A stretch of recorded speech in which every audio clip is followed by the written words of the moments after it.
Hype Network presents. In this episode, we're going to talk about two important things, which is, of course, core value. And I guess I'll have my own definitions and personal experience that I want to share, and the purpose of why I actually made this episode by the end of the episode. So stick around, shall we?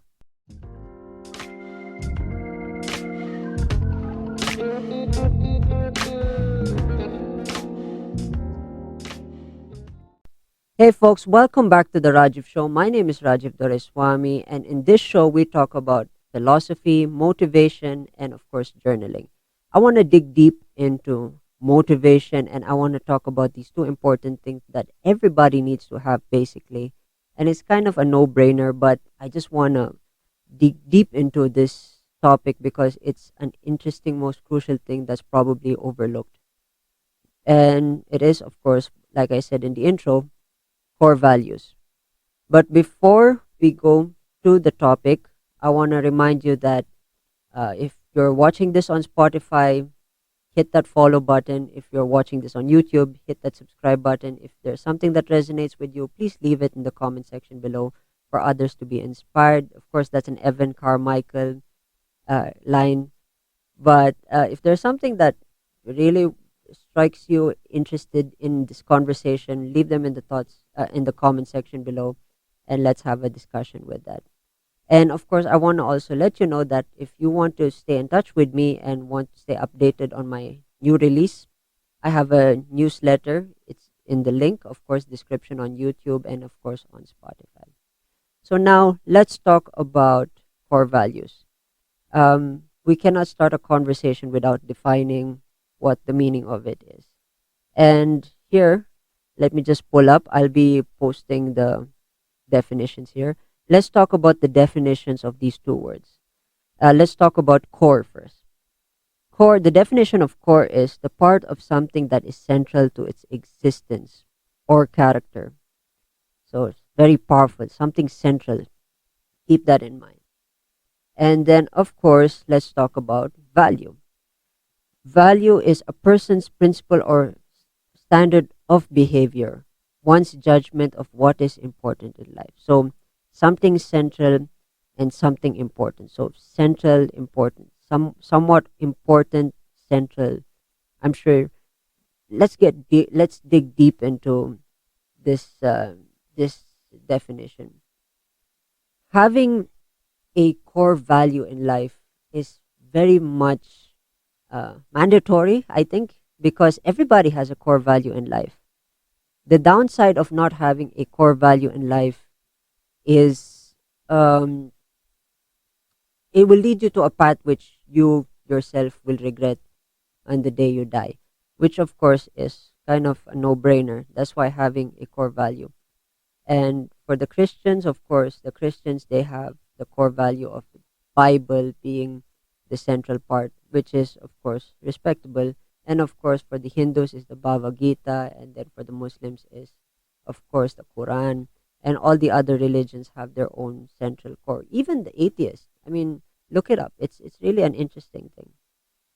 So I want to dig deep into this two words because I like I said earlier, it's kind of people don't really think about it much because it's something ingrained. It's really interesting, something that's ingrained but never looked upon. And for me, it's something that we should build a conversation about because sharing core values is something that we pass on from a generation to a generation. So now I want to move on to a point which is of course crucial, is a question that is more crucial than point, which is of course how to build core values. Of course, like I said, it's mandatory.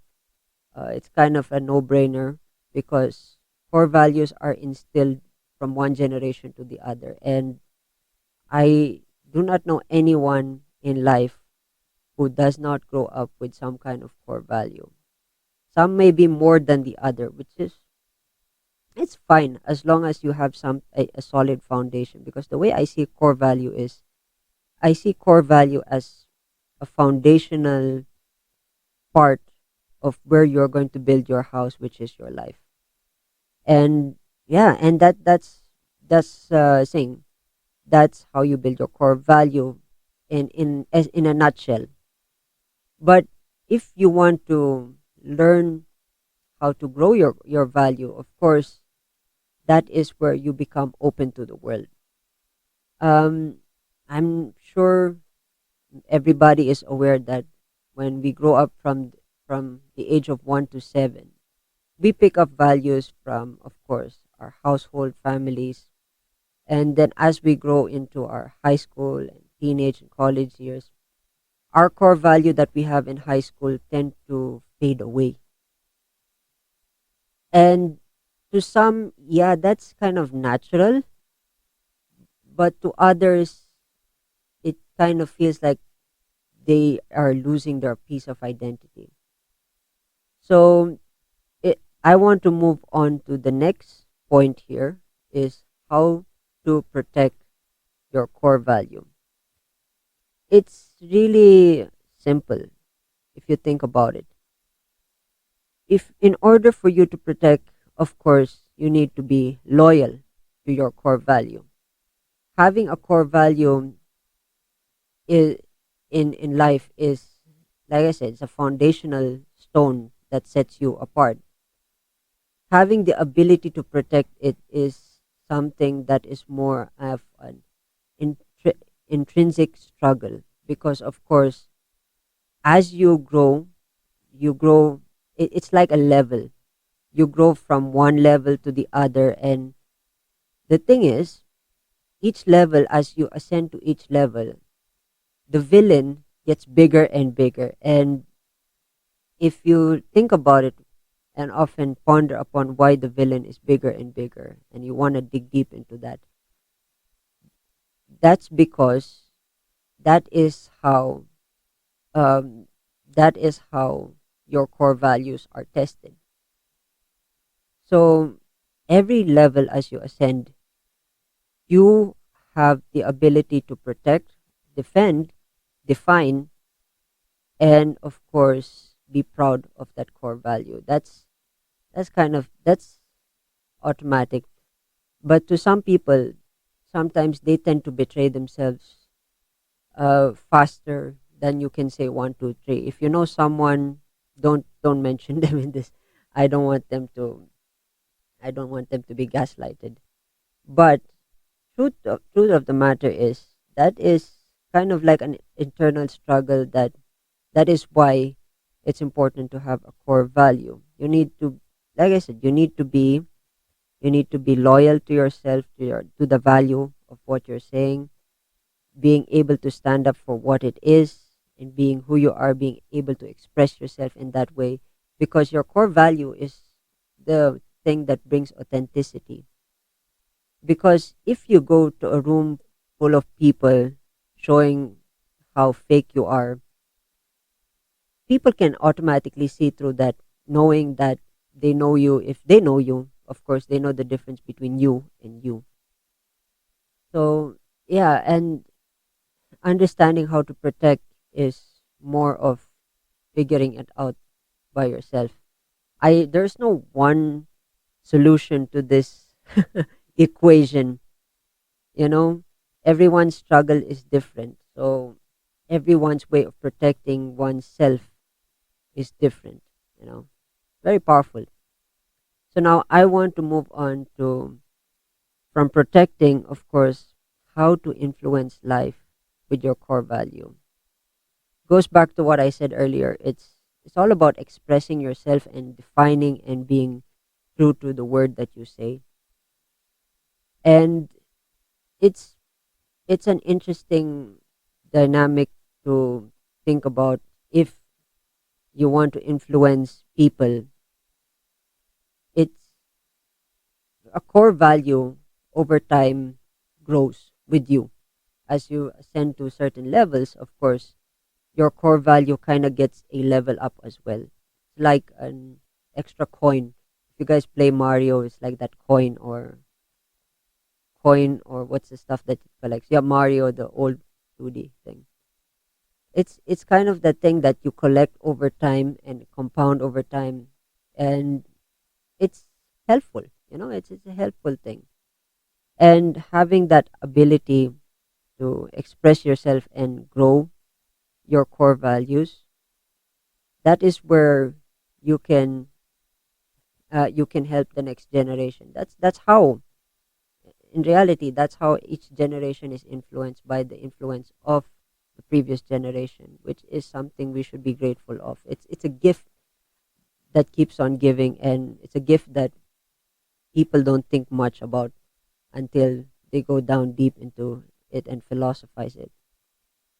So yeah, that is how you influence people with your life, through your core values. And to some people who are, of course, entrepreneurs or charity givers, or even a regular person, who has the altruistic ability,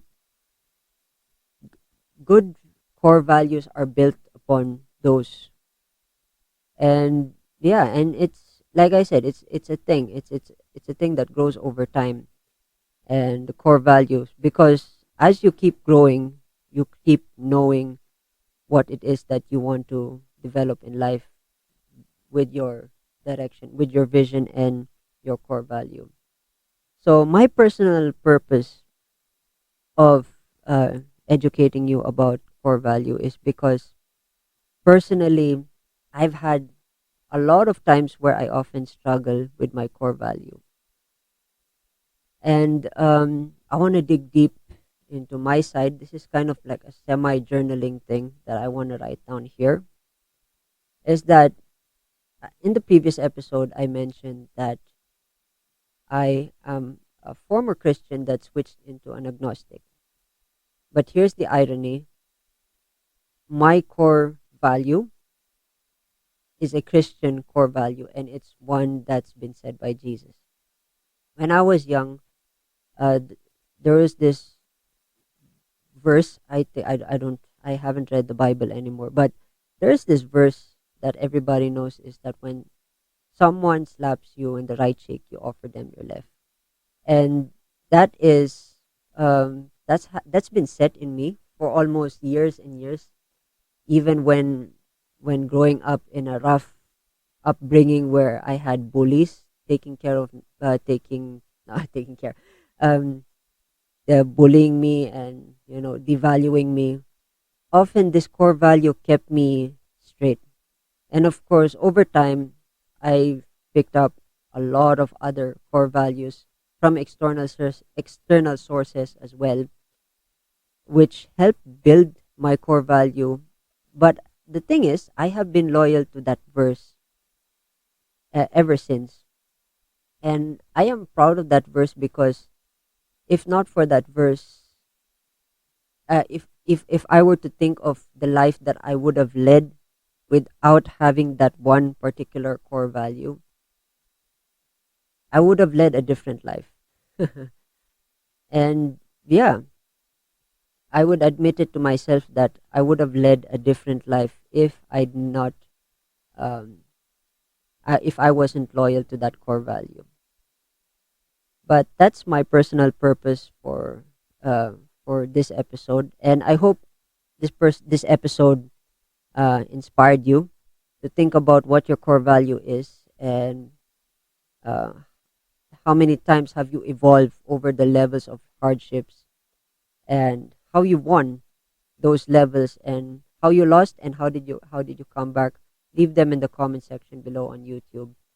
I would love to hear them, and I would love to promote you, and I would love to promote your core values to other people as well.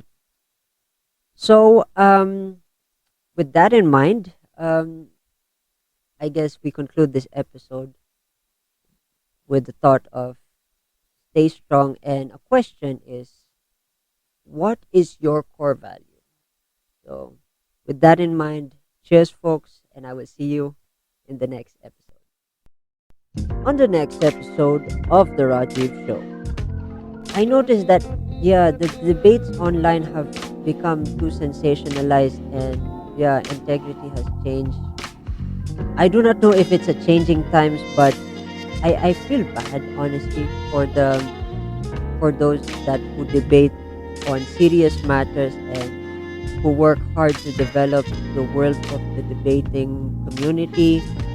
And looking at this, it's kind of a disgrace for me personally. Like I said, this is an opinion that I really find it.